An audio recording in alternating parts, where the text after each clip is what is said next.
Now let's record the next entry. It's a credit sales transaction.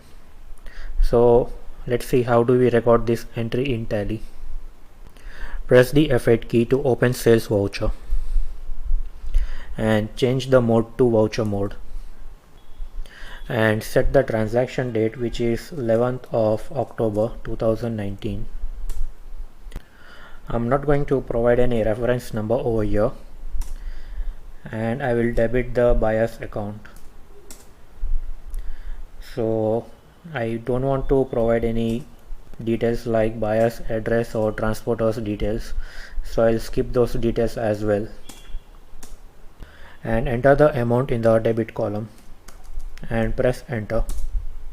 As soon as I press the enter key, the bill-wise details screen will appear.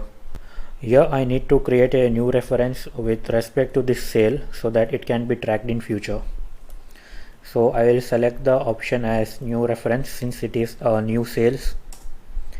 By default, the name field will contain the invoice number, so I can change it to anything which I can remember.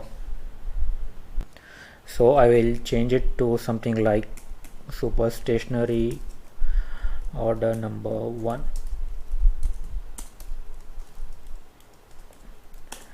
And the due date which I have allowed is 15 days,